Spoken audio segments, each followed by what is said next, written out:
तीन बहनों की लालची भाभी। करिश्मा, रेशमा और मनीषा तीन बहनें हैं।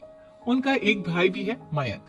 मयंक अपनी बहनों को बहुत प्यार करता है, लेकिन मयंक की पत्नी सविता इस मामले में मयंक से बिल्कुल ही अलग है।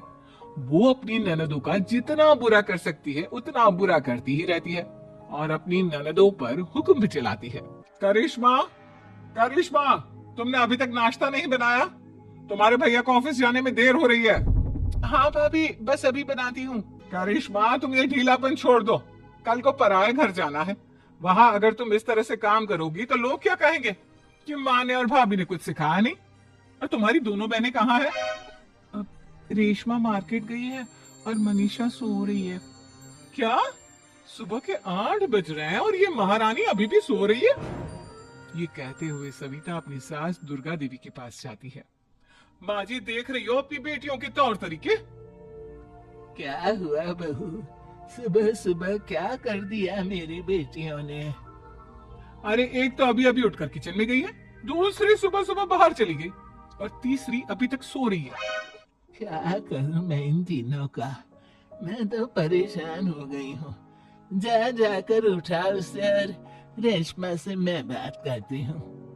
सविता सीधा मनीषा के कमरे में जाती है और उससे कहती है, महारानी जल्दी उठो, सूरज सर पर आ गया है।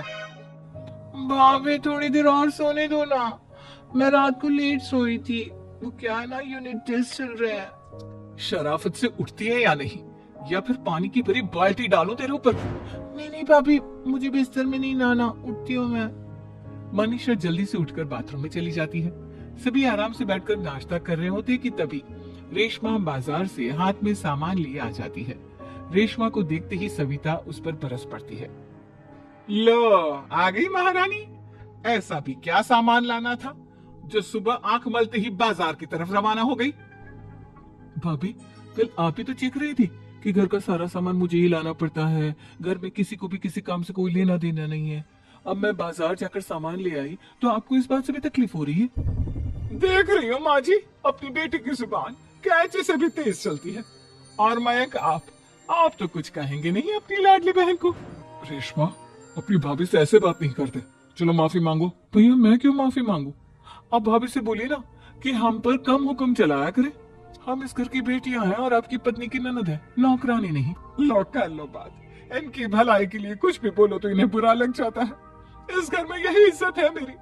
देख लो माँ जी, आपकी बेटी किस लहजे में मुझसे बात कर रही है। सविता वहां से चली जाती है।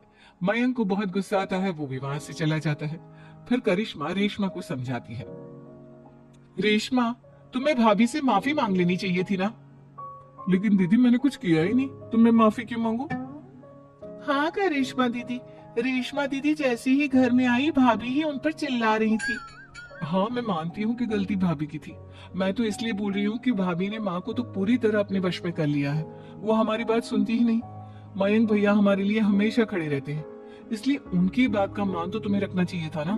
कोई फायदा नहीं दीदी, कुछ दिनों की बात और है, भाभी उन्हें भी हमारे खिलाफ भड़का देंगे। फिर वो भी माँ की तरह हमारी किसी बात का विश्वास नहीं करेंगे। इसी तरह सविता अपनी तीनों ननदों को किसी न किसी बात पर परेशान करती रहती थी। एक दिन मयंक अपनी तीनों बहनों के लिए गिफ्ट लाया। क्या रेशमा, ये तुम्हारे लिए हार का सेट, रेशमा तुम्हारे लिए सुंदर सी ड्रेस, और मनीषा, तुम्हें किताबें पसंद है ना, तुम्हारे लिए किताबें लाया हूँ। थैंक यू भैया, थैंक यू भैया, थैंक यू भैया। करिश्मा, तुम्हारा नेकलेस कितना सुंदर है, ये भैया कहाँ से ले आए होंगे? मैंने भैया को 3 दिन पहले फोन पर ये डिजाइन दिखाया था और आज भैया ये ले आए। सविता तो अपनी ननदों के गिफ्ट्स देखकर जल गई और करिश्मा का नेकलेस तो उसे भी बहुत पसंद आया था। अपनी बहनों के लिए कितना अच्छा नेकलेस लेकर आए हैं, मुझे कभी कोई गिफ्ट नहीं दिया। मैं आज ही ये हार चुरा लूंगी। रात में सविता करिश्मा का हार चुरा लेती है और इसी तरह उसे अपनी ननदों की जो भी चीज अच्छी लगती वो उसे मांगती नहीं, बल्कि रात के अंधेरे में चुरा लेती। इसी तरह दिन बीतते गए और सविता ने मयंक के दिल में भी उसकी बहनों के लिए नफरत पैदा कर दी। एक दिन मयंक ने करिश्मा और रेशमा के लिए रिश्ता देखा और ये बात उसने घर में सबको बताई। माँ, करिश्मा और रेशमा के लिए बहुत अच्छा रिश्ता आया है, वो लोग कल इन्हें देखने आ रहे हैं। आप और सविता मिलकर सारी तैयारी कर लेना। ये सुनकर करिश्मा और रेशमा खुश हो जाती है, लेकिन सविता सोचती है, अगर इन दोनों बहनों की शादी हो गई तो घर और बाहर का काम कौन करेगा? मनीषा तो एक नंबर की कामचोर है, उससे तो किसी बात की उम्मीद लगाना ही बेकार है। मुझे इस शादी को रोकना होगा। अगले दिन सभी लड़के वालों के स्वागत की तैयारी करने में लगे होते हैं। तभी मयंक अपनी बहनों से आकर कहता है, तैयार हो गई तुम दोनों? देखो दोनों लड़के बहुत अच्छे हैं, मैं कोई कसर नहीं छोड़ना चाहता, इसलिए तुम उनके सामने अच्छे से बिहेव करना और अपनी भाभी से लड़ने मत लग जाना। करिश्मा, तुम वो नेकलेस पहन लो ना जो मैं तुम्हारे लिए लाया था। भैया मैं बहुत देर से वो नेकलेस ढूंढ रही हूँ लेकिन मुझे मिल ही नहीं रहा। क्या तुमने नेकलेस खो दिया? तुम्हें पता भी है वो कितना महंगा था? तुम कोई काम ढंग से नहीं कर सकती। मयंक गुस्से में वहां से चला जाता है। थोड़ी देर बाद लड़के वाले भी आ जाते हैं। वो दोनों बहनों को पसंद कर लेते हैं और रिश्ता पक्का हो जाता है। लेकिन सविता के दिमाग में तो कुछ और ही खिचड़ी पक रही थी। वो पंडित जी के पास करिश्मा की कुंडली लेकर जाती है और उन्हें पैसे देकर करिश्मा की कुंडली बदलवा देती है। जब लड़के वालों के पास करिश्मा की कुंडली जाती है तो वो दुर्गा को फोन करते हैं। बहन जी, हमने करिश्मा की कुंडली अपने पंडित जी को दिखाई थी। आपकी बेटी की कुंडली नहीं बल्कि दोषों का पिटारा है। देखिए, मैं और मेरे पति इन सब बातों में बहुत विश्वास करते हैं, इसलिए हम आपकी बेटी से अपने बेटे की शादी नहीं करा सकते। इस तरह करिश्मा का रिश्ता टूट जाता है और सभी घर वालों को बहुत दुख होता है। अब कविता सोचती है, चलो करिश्मा का तो रिश्ता टूट गया, अब रेशमा का भी रिश्ता तोड़ना है। क्या करूं? अब सविता आवाज बदलकर किसी अननोन नंबर से रेशमा के होने वाले ससुराल में फोन करती है। हेलो, मैं कौन हूँ कौन नहीं ये आपके लिए जानना जरूरी नहीं। बस इतना सुन लो कि रेशमा का 2 साल से किसी के साथ अफेयर चल रहा है। बस रेशमा का रिश्ता तोड़वाने के लिए सविता का इतना कहना काफी था। अब रेशमा का भी रिश्ता टूट गया।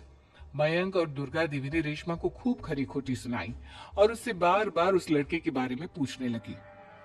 आप दोनों मुझे क्यों परेशान कर रहे हो? अरे कोई लड़का होगा मेरी लाइफ में तो मैं बताऊंगी ना, जब कोई है ही नहीं तो कहाँ से लाऊं मैं कोई लड़का?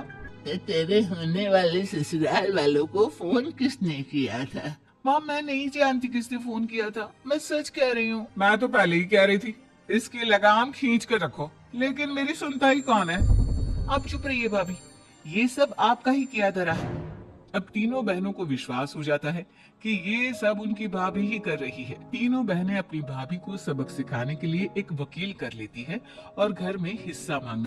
देखो भैया, माँ बाप की जायदाद में जितना बेटों का हक होता है उतना ही बेटियों का, इसलिए इस घर के 4 हिस्से होंगे और हमें अपना हिस्सा चाहिए। मैंने तुम्हारे लिए क्या क्या नहीं किया और तुम इस घर में हिस्सा मांग रही हो?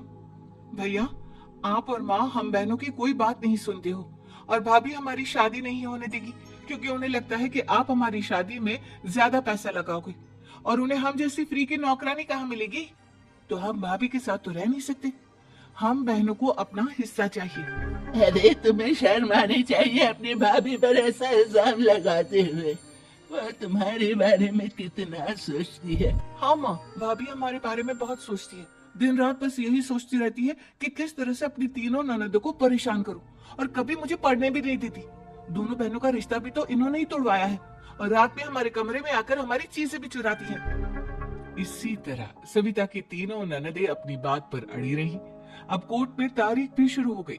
जब सविता को लगा कि उसकी तीनों ननद इतनी आसानी से नहीं मानने वाली, तो उसने अपने पति और सास को सारी सच्चाई बता दी और अपनी तीनों ननद से माफी मांगी।